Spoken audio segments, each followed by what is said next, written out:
इस कविता का जो विषय है, वो जो शब्द है, असल में उस पर कविताएं नहीं लिखी जा सकती। दुनिया की किसी भी कलम में इतनी ताकत नहीं है कि वो मां पे कविताएं लिख सके। मैं तो बहुत छोटा कलमकार हूं, मैं मां पे क्या कविताएं लिखूंगा। मैंने एक कविता सिर्फ ये लिखी है कि जब मां हमारे पास होती है तब शायद उसके होने का एहसास नहीं होता। जब मां नहीं होती तब जिंदगी क्या होती है, बस मैं ये कहना चाहता हूं।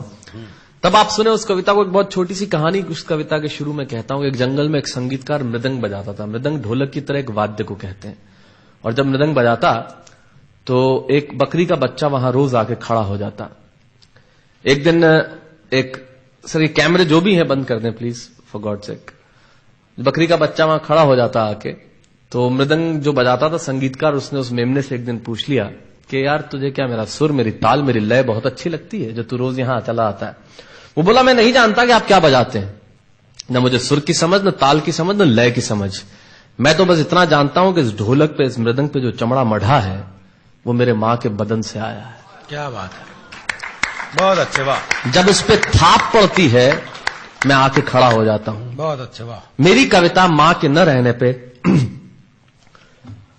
भीतर से पड़ी हुई थाप की कविता है, तब सुनाना चाहता हूं। इस कविता में अगर आपके आंसू बाहर की दुनिया की यात्रा करना चाहे तो रोकिएगा मत। अगर आपको ठीक लगे, जैसा कहता हूं जब मां नहीं होती तब जिंदगी क्या होती है। एक मुनव्वर राणा साहब का शेर उधार लेता हूं कि किसी के हिस्से में मकान आया, किसी के हिस्से में दुकान आई, मैं सबसे छोटा था, मेरे हिस्से में मां आई।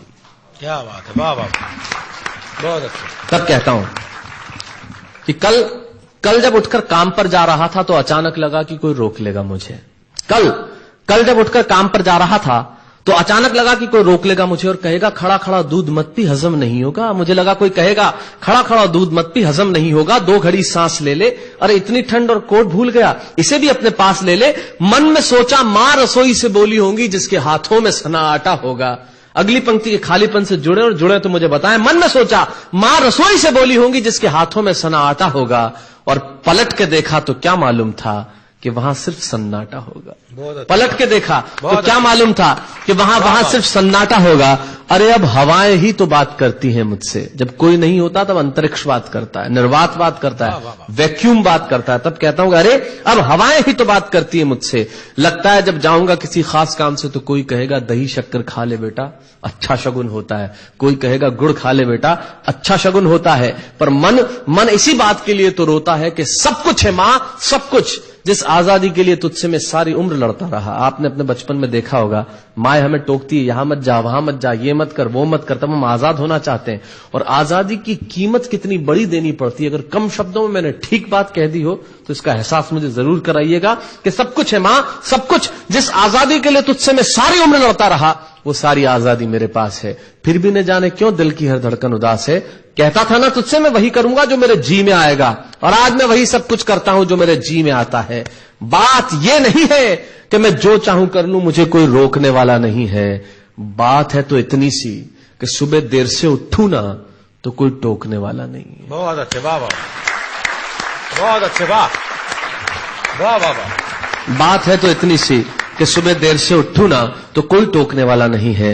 रात को देर से लौटूं तो कौन नाराज होगा भला, कौन कहेगा बार बार कि अब कहां चला। आप ही की जिंदगी के कुछ दृश्य चुराता हूं और आप ही को सौंपता हूं। रात को देर से लौटूं तो कौन नाराज होगा भला, कौन कहेगा बार बार कि अब कहां चला। दोस्तों के साथ घूमने पर उल्हाने कौन देगा, मेरे वो तमाम झूठे बहाने कौन देगा। सच कहा साहब, गम की चोटें जख्मों पे फौलाद से ज्यादा क्या होगी, और मां की दौलत दुनिया में औलाद से ज्यादा क्या होगी। तब कहना चाहता हूं कि रात को देर से लौटूं तो कौन नाराज होगा भला, कौन कहेगा बार बार कि अब कहां चला। दोस्तों के साथ घूमने पर उल्हाने कौन देगा, मेरे वो तमाम झूठे बहाने कौन देगा।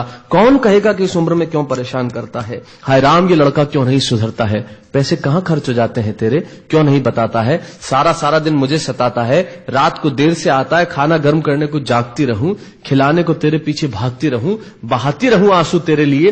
कभी कुछ सोचा है मेरे लिए। खैर मेरा तो क्या होना है और क्या हुआ है, इस बुढ़िया का तो क्या होना है और क्या हुआ है। तू खुश रह लेना यही दुआ है, और आज तमाम खुशियां ही खुशियां। जीवन में जो सर्वश्रेष्ठ एक पंक्ति जो ईश्वर ने मुझे सौंपी वो मैं आपको सौंपता हूं। कहीं कोई कविता नहीं है, एक बहुत सामान्य सी बात जो बहुत सामान्य ढंग से मैं कह रहा हूं, लेकिन गेट सेट गो जो मैंने किताब लिखी, शायद हिंदुस्तान की पिछले 3 सालों में सबसे ज्यादा बिकने वाली किताब वो रही। 14 भाषाओं में उसका अनुवाद हुआ।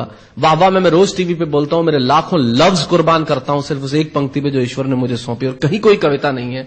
आप ही का भाव आपकी उठा को सौंपता हूं और देता हूं, और जिस विश्वास के साथ मैंने लिखा उस विश्वास के साथ आपको देता हूं कि मेरा तो क्या होना है और क्या हुआ है, इस बुढ़िया का तो क्या होना है और क्या हुआ है, तू खुश रह लेना यही दुआ है। और आज तमाम खुशियां ही खुशियां, गम ये नहीं है कि कोई ये सब खुशियां बांटने वाला होता, पर कोई तो होता जो गलतियों पे डांटने वाला होता। बहुत अच्छे, वाह वाह वाह वाह, बहुत अच्छे, वाह। गम ये नहीं है कि कोई ये सब खुशियां बांटने वाला होता, पर कोई तो होता जो गलतियों पे डांटने वाला होता। और अंतिम पंक्तियां देता हूं कि तू होती ना तो हाथ फेरती, कभी सर पर या हल्के से बाम लगाती, आवाजें दे देकर सुबह उठाती, दिवाली पे टीका लगाकर रुपए देती और कहती बड़ों के पांव छूना आशीर्वाद मिलेगा, कपड़े मत फाड़ना अगला कपड़ा अगली दिवाली को सिलेगा। बहन को सताता तो तू चांटे मारती, बीमार पड़ता तो रो रो के नजरें उतारती, परीक्षा से आते ही खाना खिलाती, पिता की डांट का डर दिखाती, फिर पिता की डांट से तू ही बचाती, इसे नौकरी मिल जाए ये तरक्की करे दुआओं में हाथ उठाती, और तरक्की के लिए वतन छोड़ देगा ये सुन के दरवाजे के पीछे चुपके चुपके आंसू बहाती।